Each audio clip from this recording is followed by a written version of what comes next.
First of all, welcome everybody. This is the Women in Technology panel.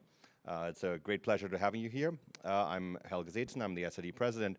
But this particular event is probably one of the ones closest to my heart at Display Week, mainly because, you know, a few years ago, Shri did tell me what to do. So I'm a very firm believer that a diverse boardroom is a better room, that a diverse company is a better company, and therefore that a diverse society, you know, capital S society, as in the Society for Information Display, is a better society if we have a broad, diverse representation in it. And so over the last few years on the executive board, we've made a lot of strides to push for all forms of diversity, regional growth, gender diversity, obviously, but also, you know, diversity in the sense of shifting from a hard technology focus towards inclusion of our business and product line management type of colleagues.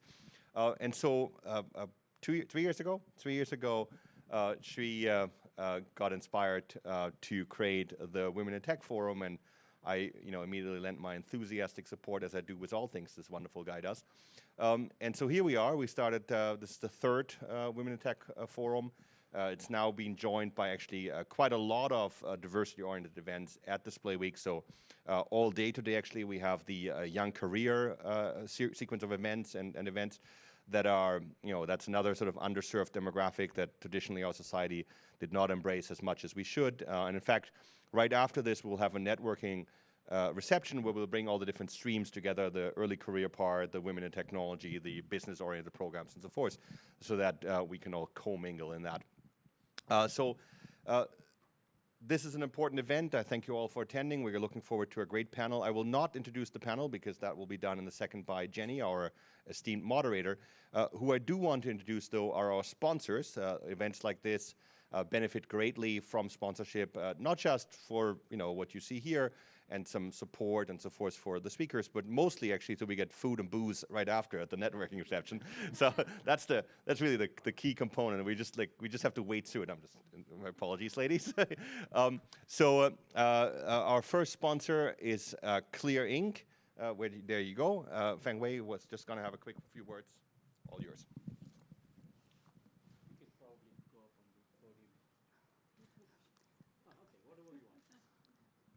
Which one, boss? Such an honor. Thank you. I would like to start with a picture. You can see on your, this is left. It's a Rosie the Riveter. And it was initially posted at Westinghouse factories in the early 1940s. It was produced as a nationwide effort to encourage more women to join the workforce, while American men were enlisting for the war. It is deemed as the most iconic image for working women. And during World War II, it is estimated about 60 million women joined the workforce. Some never worked before. They become steel workers, streetcar drivers, construction crew, as well as office workers. We have made great progress today. Women dominate the professional workforce, 56%. When it comes to technology, however, the numbers can be quite different. IT jobs, 25% held by women. And engineers in Silicon Valley startups, 12% are held by women. And startup owned by 5% owned by women. Why is the difference? You can look at a comic that explains some of the bias that's common and still in the society. So if you're a man, you can't do math, then it's just you. If you're a woman, you can't do math, then women cannot do math. The question is, what can we do? I'd like to share a story first. I know a young girl who became very interested in science in grade school. She read extensively from science fiction to real science. And her dream was to become an astronaut. And she was a good student. She was asked to make a speech at a school gathering about my dream. And she definitely wrote a speech, and her speech is about, I want to become an astronaut.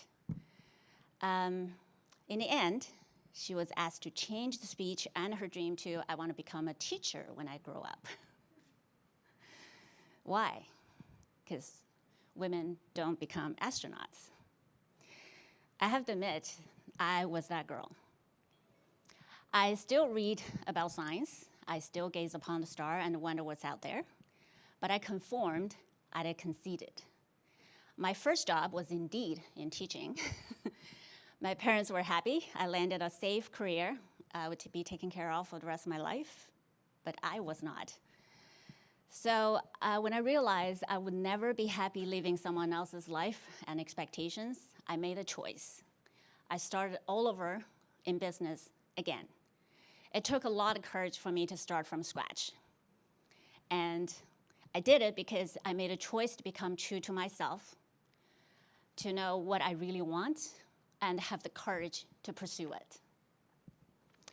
So as of today, employers and the society, including Clearing, we still have to do a lot about encouraging women and support women's technology in career. But I joined Clearing because I believe in the technology. I see a bright future, and I want to have the chance to make a difference. And also, the most important reason is I want to make sure I'm true to myself. That's why I made a choice that matters to me, and I choose to have no regrets. So we have made this far. We are going to change the technology world again. We can do it. Thank you very much.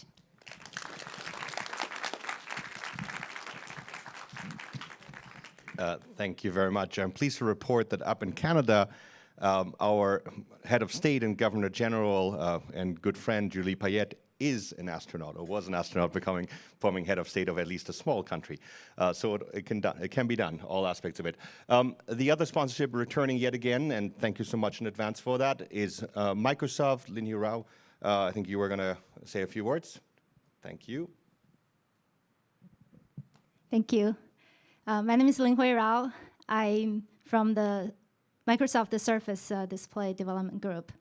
Microsoft is super excited about sponsoring this event. And for me personally, it's such a great privilege to stand here again to share and cheer for women in tech. So I used to work in a startup company. I was the only woman engineer in the entire team. It was a great team, and everybody respected me. At that time, I was responsible for all the display activities, in a smaller company. The majority of the customer or the suppliers that I have worked with are male engineers.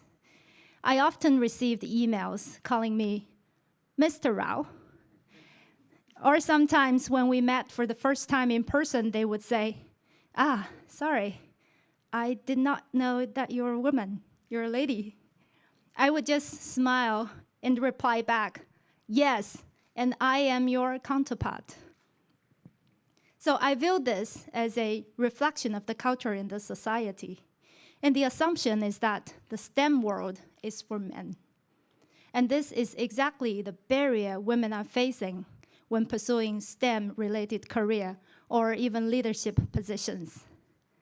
So today, I'm glad that I'm standing here because we all want to cheer and share these women in technology stories.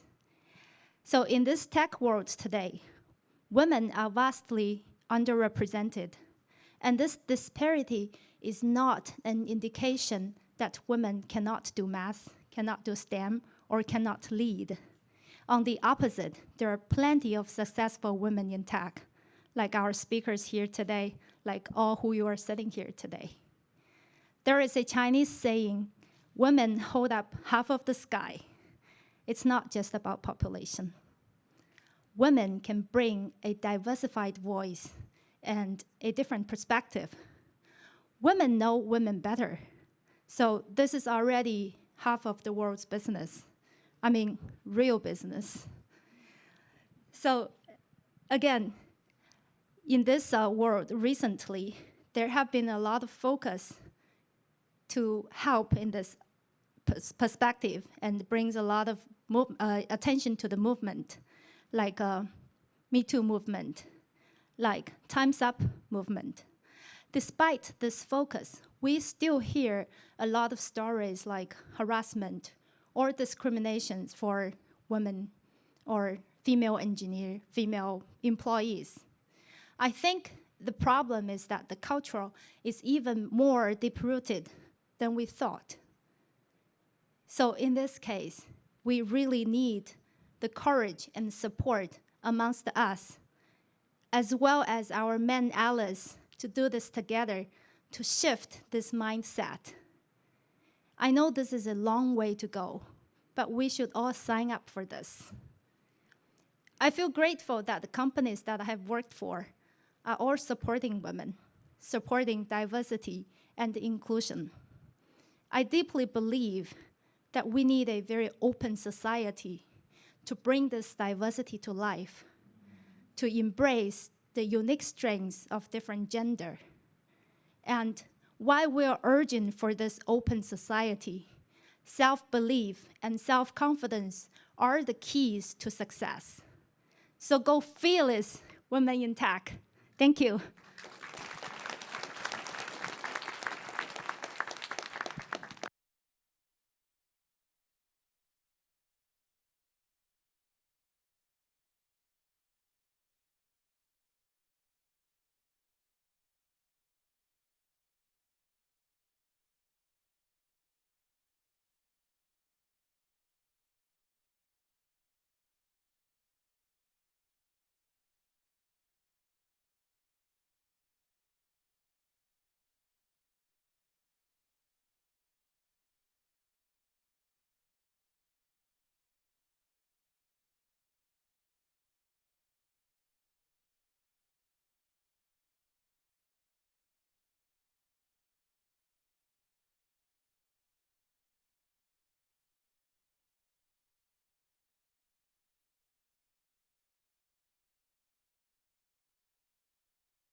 I wanted to point out it's actually been 11 years at Display Week, so, or with SID. But I don't know if it's a compliment that it seems like more, or I'm not sure. But anyway, yes, I am Jenny Donnellan, and I am the Director of Marketing and Publications for Palisades Convention Management. And I'm also a technology journalist with many years' experience. I started out at Ziff Davis. I worked for PC Magazine. I also worked for Byte Magazine, if anyone remembers that publication. And Computer Graphics World, which is a magazine that enjoys a relationship with the conference and organization SIGGRAPH in sort of a way that similar to how Information Display works with SID and Display Week. So, and then I was an editor with Information Display for about 10 years. So that brings us to today. I remember when I started coming to Display Week, there were two things that really struck me, because I've been to a lot of trade shows, SIGGRAPH and CES and Comdex, which is now gone. And I noticed that Display Week was a very calm and quiet and peaceful show compared to those other shows.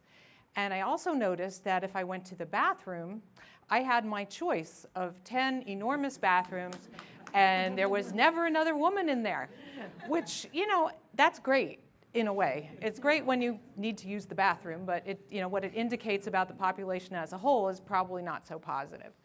So I think that events like this are fantastic, and I'm really delighted to be part of it, because I've seen all two of them leading up to this.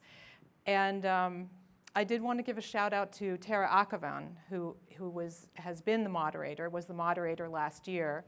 And if Shri is the brain of women in tech, then Tara Akavan is maybe its heart and soul. And she just did a fantastic job assembling panelists. And I remember leaving the panel last year and feeling very revved up and excited. So she had a baby girl about 3 weeks ago. So obviously cannot be here, but she is with us in spirit. So that's pretty much it for that, and I'm going to introduce our great panelists, and I thank them for being here. You can come on up. I will start out with Lee Epting. She is an advisor, speaker, and technology consultant. Next is Samantha Phoenix. I'm sure a lot of you know Samantha very well, also as Sam. And she is Vice President of R&D with Planar, a Layard company. Did I get that right? Yeah, Nailed it. I've been practicing that. I've been saying it wrong all my life. And Consuelo Valverde, who is founder and managing partner of SV Latam Capital. So please give them a hand.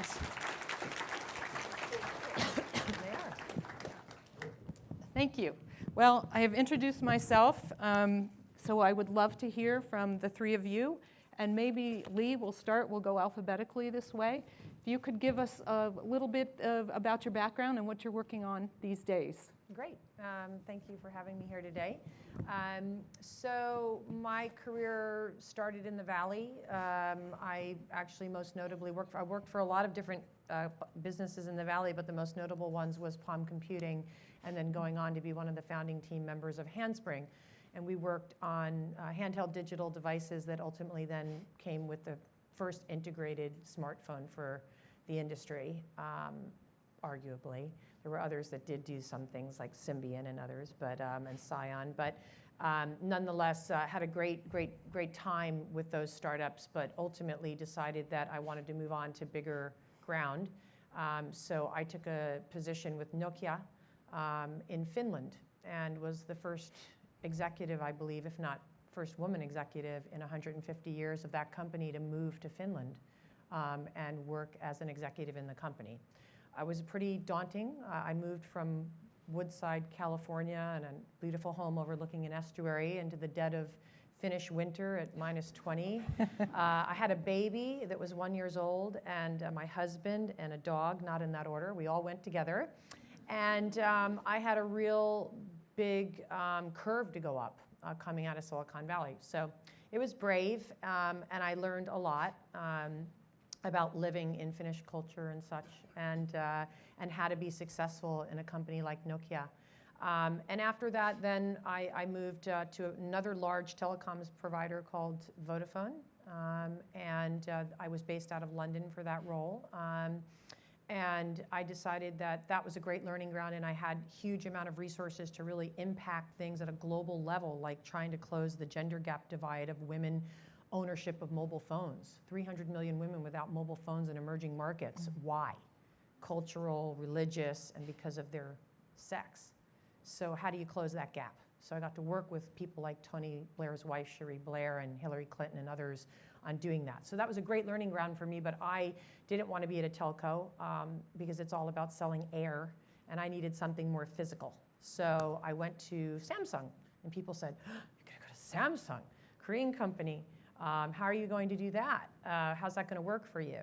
And I thought, well, it's a great opportunity, again, to learn about another culture and to be, once again, I believe, the only woman executive in Europe amongst my 90 other CEO, president level that were there that were all men, and I was the only woman. So not only the bathroom was always empty for me, but when we would go to Korea and have food and everyone had to lose their shoes before we went in to sit down and eat, there was about 180 pairs of shoes and my Chanel shoes sitting in the middle. And I remember taking a picture of that once and saying, there's something wrong with that.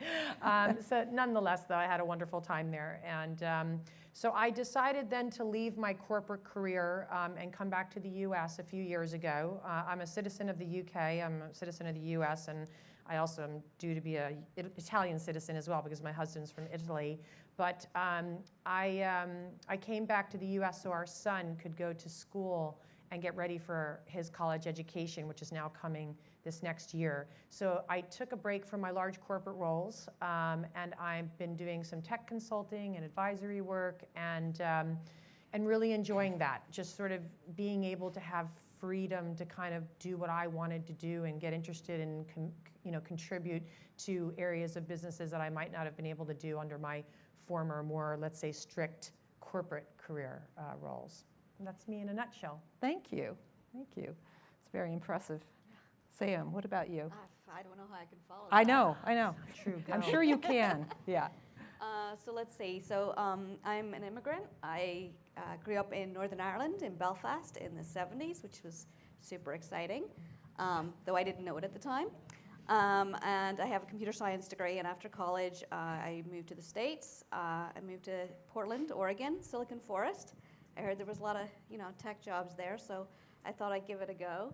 And I worked for a small company that made air traffic control and medical devices, kind of a strange mix. And we were acquired by Barco, a Belgian company, a couple of years after that. And I spent a long time there. I was probably there, I think, 13 years. Again, started as a software engineer. My boss, who was actually a woman and a good friend, went on maternity leave, and they asked me to cover for her while she was gone. And she stayed away for 8 years. So my management happened completely by accident, and we're still friends, even though she abandoned me. So I got into management. I ended up running the software team, and then the olive engineering team, and then I did my MBA, and I actually became the general manager for the division in Oregon. And at that time, I was the most senior, like the only senior leader female in tech in Barco. It's quite a male company.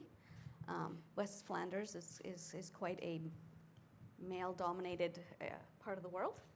And after that, I went to Dell and then at Intel and wanted to exercise some of the learning that I had through my MBA program to see the other side of business. So I worked in vertical strategy and business development alliances until Jerry Perkel, who was the CEO of Planar, came calling and wanted me to come run his R&D organization. And Planar was a spinoff from Tektronix. We've got a lot of alumni here, Sri being one of them.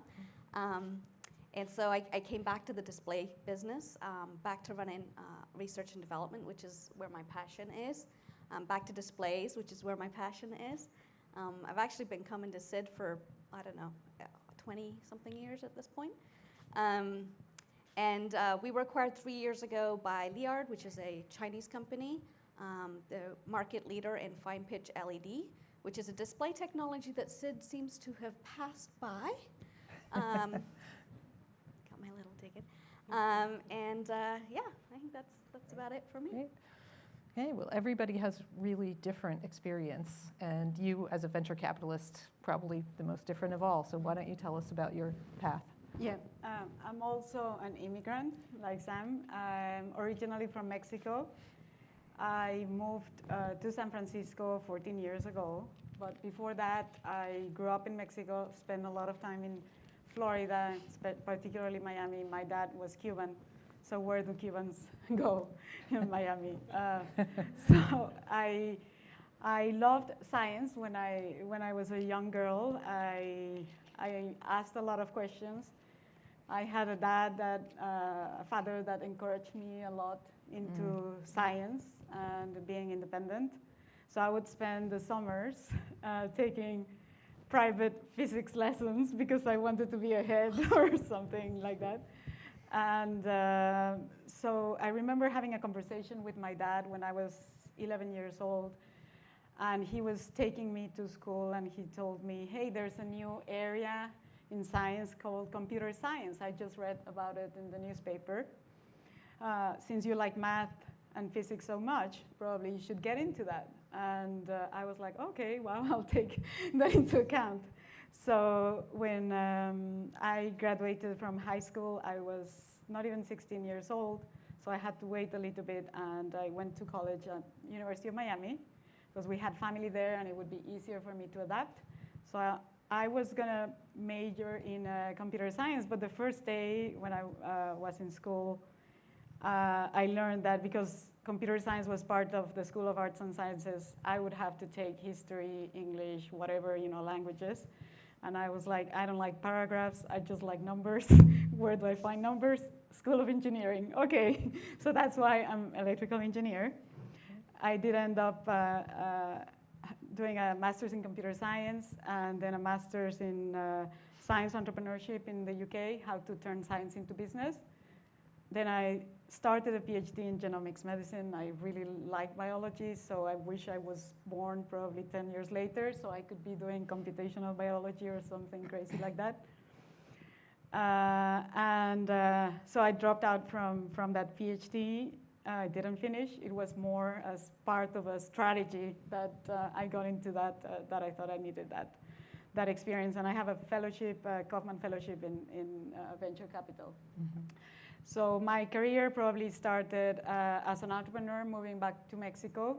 I couldn't get a job as an electrical engineer woman, 20-year-old. I looked at the newspaper, everybody was looking for a guy. Like at that time, they were like, okay, gender, masculine. I'm like, okay, I cannot do that. So I'll show up to the interviews anyway. I don't know what they were thinking. So I don't know if that's why I never got a job or what was the reason. So I created my own job. My dad had always been an entrepreneur. So I thought I will just start a PC manufacturing company. So that's what I did first. That was before NAFTA, so I was importing pieces from Taiwan. And I used to go to Comdex. I went to Comdex with my dad. Yeah. Buying pieces. I might have been finding there. out. Who knows? Yeah. So, all that stuff. And I did a series of other entrepreneurship endeavors, like an IT training center. And then I got involved in the government. So I've also been in politics, head of innovation, science, and technology. I don't like politics. But I like doing things that matter and being involved in things that have impact in the world. Fast forward when I come to the US, and I had always from 2005, I wanted to start a VC fund based originally in Mexico, and I would go to the UK as I had been there before for my master's, but I ended up here, and 2013 I started the venture fund, and at that time there was probably up to 2 or 3 years ago, before the Me Too movement, there was less than 4% of partners at VC firms were women. Mm-hmm. So I know from many friends that want to get into the industry, it's really hard. So again, I think I created my own job, basically. And I like hard things. So I started not only a VC fund in Silicon Valley as a Mexican immigrant, but focused in science and technology. Mm-hmm. So investing in science and technology-enabled startups with a focus in Latin America. This was before Latin America was hot in the Valley. It was when Mexico was, let's go to Cancun.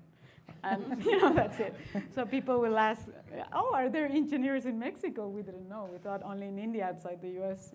So I got those kind of questions. And so that's where I am right now. We have the connection to Display Week probably is one of our investments is in that I'm very proud of. They're here in this room, and it's Ares Materials.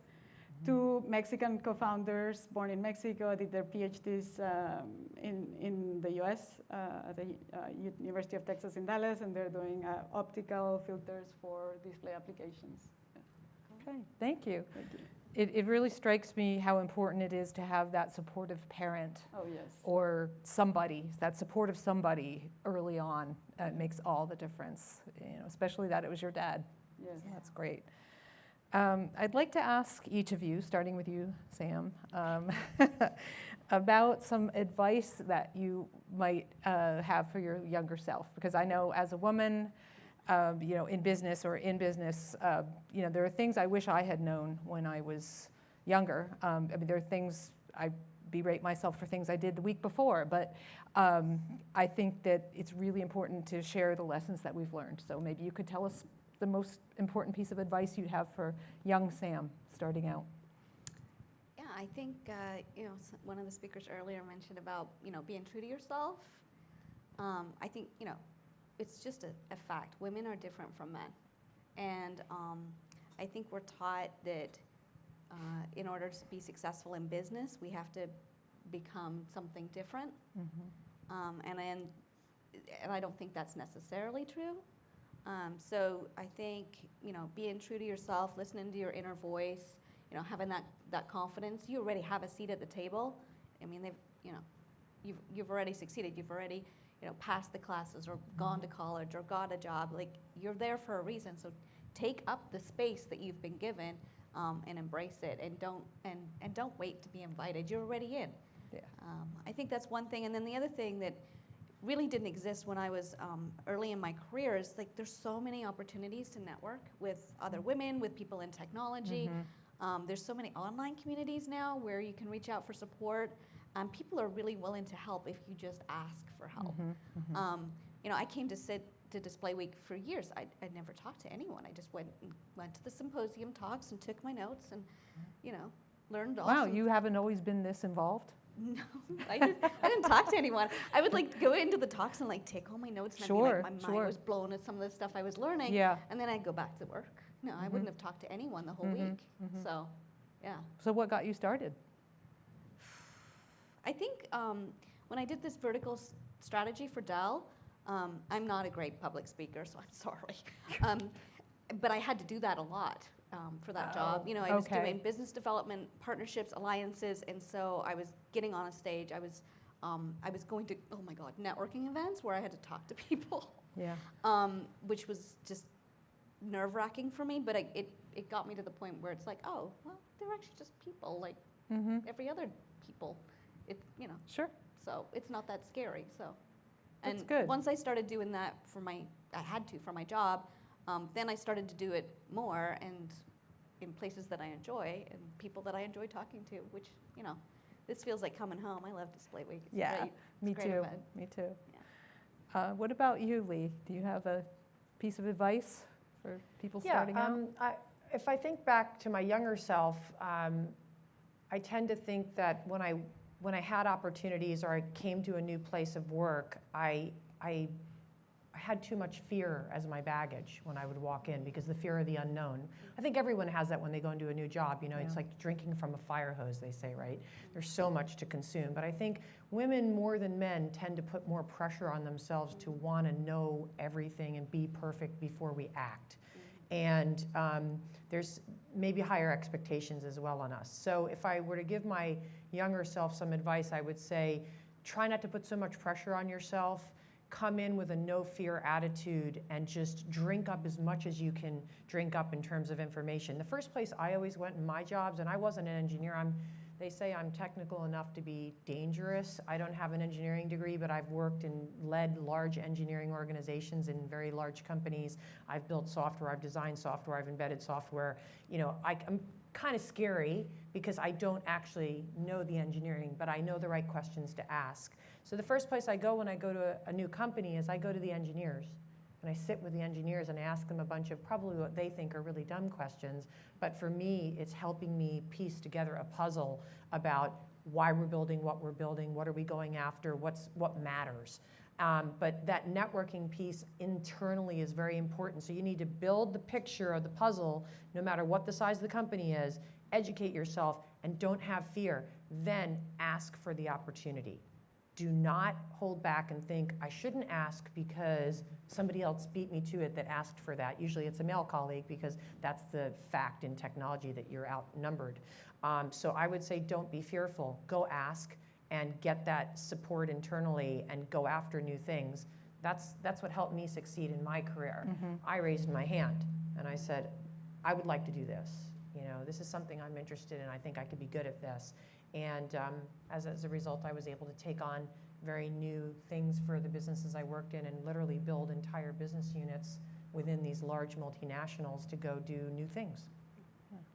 No, I'm struck by what you said about wanting to be perfect before you act, because I think especially a lot of women, I know it includes me, you want your gold star and you want to do well.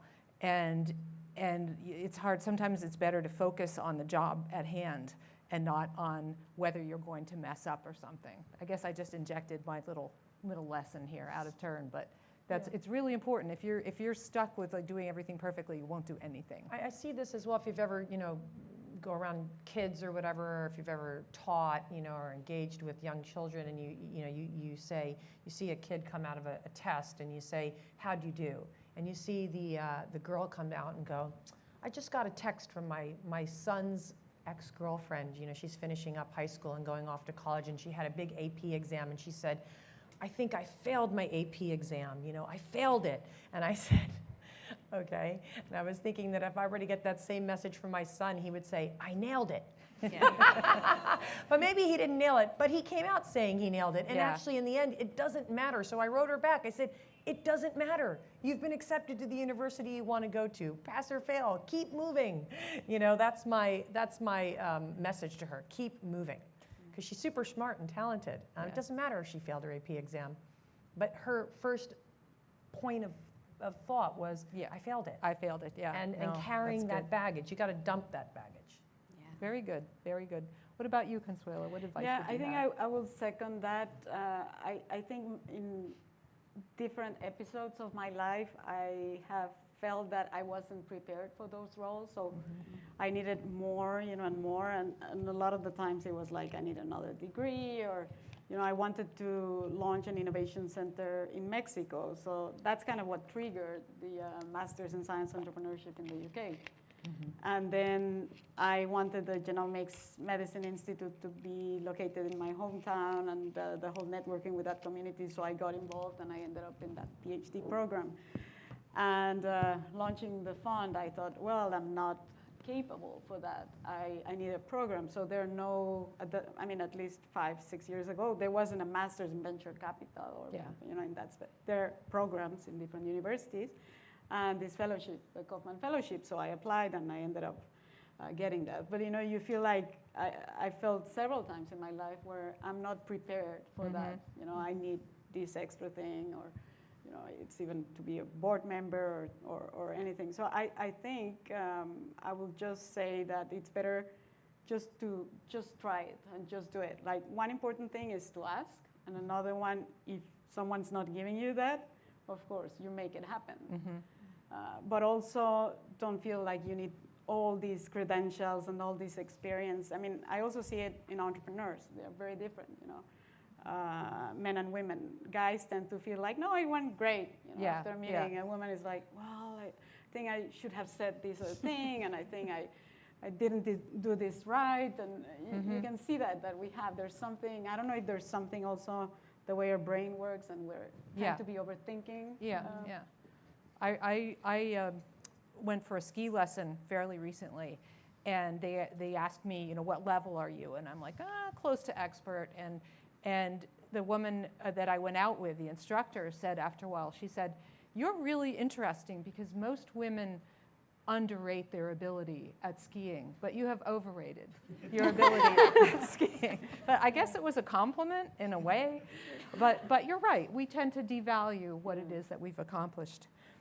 Thank you. I wanted to ask Lee about your experience with other countries and cultures, because you've really been involved in a variety of cultures, and what as a woman especially, do you have some stories about how you got through those experiences? Sure. Everyone that goes to Finland, you need to get naked in sauna, so you need to get over that. And if you want to bond with your Finnish colleagues, you need to get naked in sauna. I'm not kidding, actually. And I remember when I first moved there, I kept getting these sort of guidance, because when you show up, normally they'll have some people shouting you a bit to make sure that you're successful in the integration of hitting the -20 and 20 feet of snow and how you deal with it all. And they kept saying, when are you going to go up to Salo and go to sauna? And I kept saying, well, I'll get there, but I've got all this business I need to do. And they're like, you need to go sauna with this team up there, because you've got 150 people sitting up there that now work for you, and they need to be in the sauna with you. And I was like, oh, all of us together, naked? And they're like, yes, don't worry about it. We Finnish are very comfortable with that. We all have a family sauna. I had a sauna in my house. In Finland, and that's your life, that's your, kind of your weekend enjoyment, because you really can't go outside, it's too cold, so you sauna with the family inside. And so that would be a big learning, just as a sort of more of a message, which is you need to embrace where you're going and understand the importance of certain things and why you do them. And I have a great just little story I'll tell you real quick, because obviously there's lots of learnings even from from Korea as well. Korea, it's all about you better have a good toast and you better know how to pour and drink your alcohol, and do that right, because there's a lot of face in that. And so having a great toast and knowing the protocol for pouring alcohol for your more senior colleagues and what to do, it's quite important. In the Nokia example, to give you an example, I had all those colleagues up in the very north of Finland, and I had people all around the globe working for me, but these in particular were very important, and they kept urging me to get on this train and go up to this place called Turku. And I went there, and I showed up, and there was my picture was on a wall in a building. And it had some writing in Finnish. And of course, I don't speak Finnish. My kid ended up learning Finnish because he grew up there as a 1-year-old. So he spoke Finnish, but we never learned that. And I thought, I wonder what that says. So they said, you need to meet your team downstairs. So I go downstairs for the meeting, and there's about 150 people in the room. And in typical Finnish nature, all of them are sitting in the back of the room, and the whole front of the room is empty chairs. And I'm thinking, oh my goodness. So I walked in, I introduced myself. I said, well, we've got the whole day together to talk about strategy and, get going on all these wonderful things. And they're just blank stare looking at me. And I thought, wow. So I said, why don't you all come up, because it's easier for me and I don't have to really project now, and we'll have a nice intimate conversation. Move up, move up. No one moved. So I thought, well, I'll launch into my presentation and hopefully they'll come around. First 20 minutes in, nothing was moving. So I literally thought, oh, I've got to change gears here. So I said, could you excuse me for a minute? And I ran out of the room, and I went and got the lady at the front desk, and I said, can you give me lots of pencils and paper? And I ripped it up into pieces, and I had a box thing, and I walked in, and I just started handing out these shreds of paper and pencils, and I said, what I'd like each of you to do is ask any question you'd like to ask of me, personal or professional. Crumble it up and throw it in this box, and please don't put your name on it.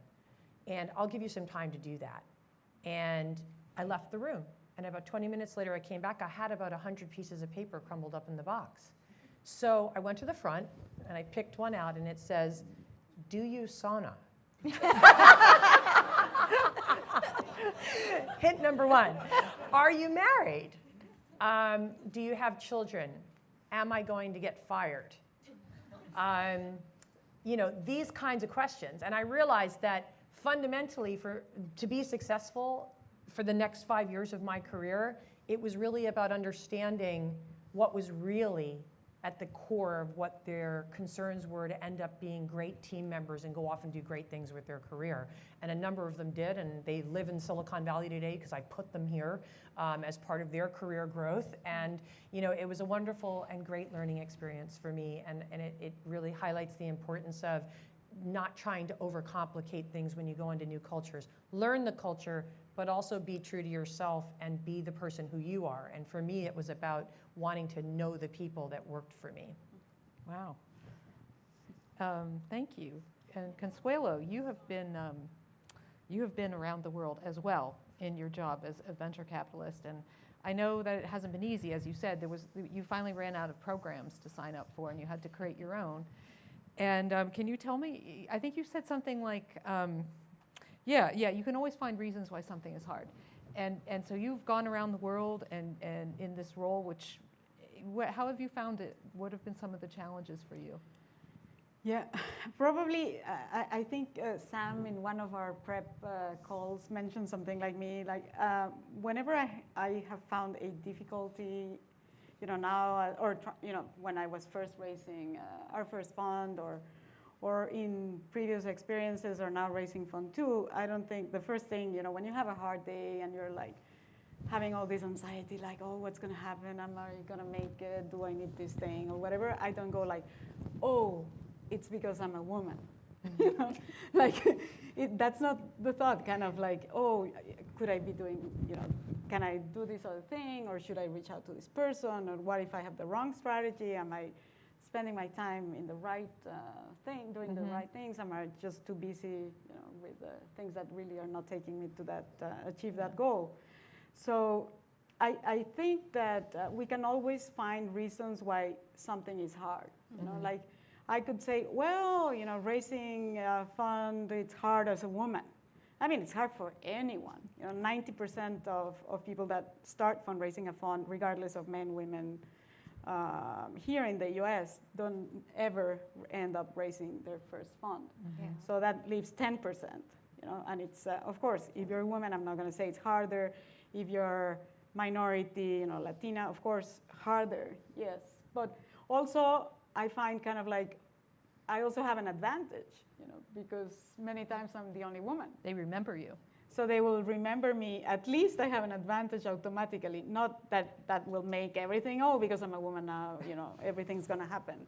Of course not. But it's like whenever you find a difficulty, you can kind of justify that's why it's not happening and that's why it's hard. Or you can look from the other side and see how you can use that in your advantage. Because things are hard for men as well. And of course, certain things are harder also for men than for us. So there's always, I just don't like to focus like, because I'm a woman, this is like that. I mean, I'm sure that many times I'm not aware that many things that happen also are because, related to my gender. But like I always tend to say, like, I am a human being. I happen to be a woman. I'm an engineer. I'm many other things as well, now in venture capital. But yeah. Okay, that's very wise. Sam, so we've talked a little bit about conversations such as this. Yeah. And that while useful, and certainly Display Week needs more diversity, more women, I wanted to interject that I had some help with data for the last 4 years at Display Week, and it looks like 9 to 10% women make up Display Week attendance. And they're all here, by the way. And they're all here. Yay. And then, but leadership, if you were to look at leadership numbers out of that, I'm sure it would be way lower. Anyway, and Sam, you had said that while discussions like these are great, they're an echo chamber if it's all women, and maybe if it's all people who are open to this sort of thing. I see plenty of men out there now. Yeah, so that's awesome. Yay, awesome. But what have you found? Like, how do you bridge that gap? Like, have you had successes with getting people to look at things in new ways? Yeah, I think, so I'm involved with some other industry associations. Like I'm on the board for AVIXA, which is an AV association that puts on Infocom, and we'll have these women's councils. And I'm involved in TAO, which is the Technology Association for Oregon, and we'll have these women's breakfasts. And what I found is, it's like who shows up? All the women. And what do? We talk about the fact there's no women in tech. And why? Well, we all know why, because we're all women in tech. And so it doesn't really help move the ball forward. Like, it really doesn't help change the situation. And yet when I have conversations with my coworkers, who mostly are men, about it, they're often fathers, husbands, sons, they're people who have women in their lives that they want to see be successful. Some of them want to get into tech, and they're very open as individuals into supporting that notion and having those conversations. But they don't come to these kinds of events because they think they're for women. Yeah. And so I think there's value, and we've experimented a little bit with this. We have these women councils with, like I said, for AVIXA, but we explicitly state, like, these are AV events that are put on by the Women's Council, but they're not for women. They're for AV people. And try to encourage the men to come and then have these conversations, because what you find is, like, there's this we all have unconscious bias. Even us women have unconscious bias. And there's an online test you can take. If you don't think that you have unconscious bias, you do. And so having those conversations about, like, things that they don't even realize that they do that block women, and things that women do that block themselves. Yes, for sure. Like, I will often, just because I'm mostly a nice person, I will, like, offer to get someone a water or a coffee if they show up at the office.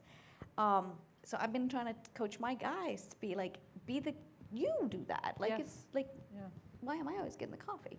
And also for women, this confidence gap. So, like, when I mentor and coach, if there's a job opportunity, women will not put themselves forward. If it has, like, a list of 10 things of criteria, they'll say, oh, well, I only have 9, so I'm not going to apply. And a guy will have one of them, and they're like, I'm going to nail it. I'm going for it.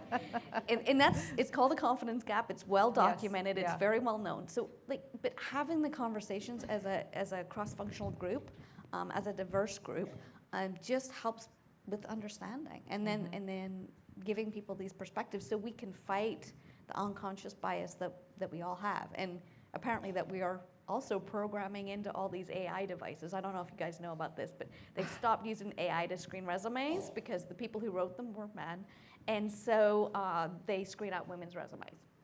So Wow, I did even not know AI that. has unconscious bias. I did not know that. It's a tough world out there. It is. Wow, we do not have many minutes left, and we might have time for a question or two, but before that, I really would love it if each of you could give us an example of a book or a podcast or something that you've read, because I love to have something to come away with that for further reading. So maybe just go down the row, Lee. Well, I'm going to go back a bit and just give you one book that I use. I usually buy about, 20 or 30 of them when I go into new roles and keep them in my drawer. It was a book back in the 1990s by a doctor by the name of Spencer Johnson, and it's called Who Moved My Cheese? Oh, yeah. And some of you are shaking your head, and some of you may not know about it. But, leadership is about managing change well. And if you want to be a leader, you need to know how to manage change, which means you need to understand the psyche behind people who are facing change. And at least in the businesses that I've operated in the last 20 plus years of my career, there has been a ton of change. And some people do well with it and some people don't. But actually there's an opportunity to help people who don't do well with it by understanding better who they are. Are they one of the mice, or are they one of the little people in this book? So if you haven't read it, you should get it. And if you're leading or managing, you should probably keep some copies of it. And when you reach people, you had people in your team that are challenged with change, give them a copy, because it'll help them be more self-realized around how they're behaving and what might be some of the drivers on that. And that's Who Moved My Cheese Who Moved My Cheese by Spencer Johnson. Thank you. Sam? Well, since this is a technology event, and us tech people, we're not known for emotional intelligence. Turns out EQ is just as important in business as IQ, and so I always recommend, even though my guys are like, I don't want to talk about my feelings, Daniel Goleman, reading about emotional intelligence. Private Leadership is one of the books, but there's a whole slew of them. There's even courses that you can take. But I think, as engineers, we do tend to focus on the data and the facts, and not on emotions and feelings. And in the end, we are all people. Business is all about, you do business with people that you know, like, and trust. And how do you get to know, like, and trust people? It's by building relationships. So I think the value of EQ, especially in STEM, because it's so ignored when we go through that education path, we tend to not. Especially for STEM. We not take those liberal arts classes, right? It's good to round that out. So I strongly recommend Daniel Goleman. Okay, thank you. And Consuelo? So for me, probably on the tech side, The Hard Thing About Hard Things from Ben Horowitz. And on the other side, probably Principles by Ray Dalio. Principles by Ray Dalio. So yeah. he's a very successful hedge fund manager, one of the top 2, I think, or something like that. But it's not about the hedging. It's more about the principles. I also read it when it just came out, I think, almost like 2 years ago. And it really made a big impact on how I look at relationships in building teams within the fund and in the startups that we invest. So he has some great insights on how important principles are. And wouldn't it be great to know what were Leonardo da Vinci's and Steve Jobs' principles on how they make decisions in life? Wow. So kind of having that clarity in life, what your principles are, being very transparent and open about them with your team and outside and anyone interacting with your company. So I think I found it to be a great book. Yeah. Great. Thank you. Thank you. I've not read, well, I've read Who Moved My Cheese, but not for a long time. So I will revisit it. Thank you. Boy, we're pretty tight. Maybe if we have time for maybe one question. Does anybody have a question of the panel? This is the best thing about tech events. Everybody's too Nobody shy. has, well, you know what, we do, we do have a question, thank you. Can you say who you are, please? Hi, my name is Lee too, and actually, I'm really impressed by all the things you talk when you were like younger, because I'm facing all of the questions. In the first year when I was in SID, I didn't talk with anyone. I just wrote a note and go home. And this year, I forced myself to talk and then asking questions. And also because I'm in a new project, and I always feel, there's so many hard problems and all of the things I don't know. It's a lot of baggage, and I always feel like I don't have enough degree. That's why I got 2 masters, and so actually, I had the questions I have. There's a lot of them. I believe people have a lot too. And my question is, how you make sure, like, when you're in a new field, and then you feel like you're learning something not about what you're doing, but also about what's surrounding, and then like in a strategical way, because we only have this much time, but if we want to probably find a new direction for our future, or like trying to know what will move us forward and then to the next level, and probably we're not only just doing what we're doing. And what's your method to learn the new things? Thank you. Who wants to take Does anyone want to go? Well, I have one thing I would recommend. So I'm a big believer in you within your business going and setting up some informational interviews with people in other parts of the business that you're interested in. And I think what we don't do a good enough job about in our day-to-day is actually communicating with other parts of the business, because we tend to get very siloed on what you're doing. So if you want to learn something about strategy, or you want to learn something about marketing, or because you're in engineering, then you need to go to the director of that group or someone there that you think is, reputable, and say, I'd like to sit down and have a 30-minute informational discussion with you about what you're doing. And ask a bunch of questions, and you'll find that people love to talk about what they're doing. And then at the same time, as a thank you, you bring a small presentation around what you're doing, so that you in turn can also share. And that's how you build successful businesses, by creating those linkages between different areas. And I've used that as a model with a number of organizations I've worked in, and it's always been just wonderful and hugely successful. So that's what I would suggest. That's really good advice. Thank you. We have another question? This is less of a question, but more about sharing. So thank you very much for the wonderful sharing. I really enjoy this.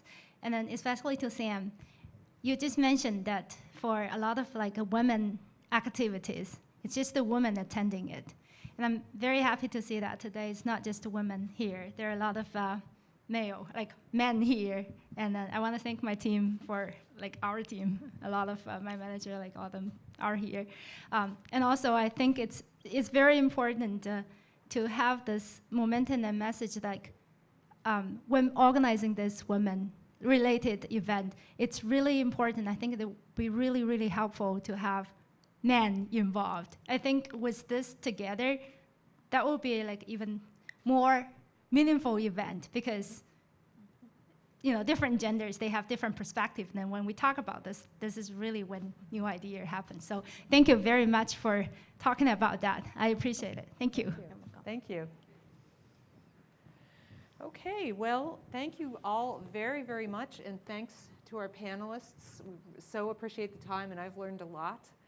I want everyone to know that there is a reception next door, just right next door, and that will include the people from the CEO forum that took place. Could I just ask, who was at the CEO forum as well? That was here before. Maybe a third, something like that. Okay, just curious, just interested in those kinds of things. But in any case, members, people who were at the CEO forum and people who are here are welcome to go next door, and you can talk with the panelists and ask them more questions. So thank you very, very much. And thank you.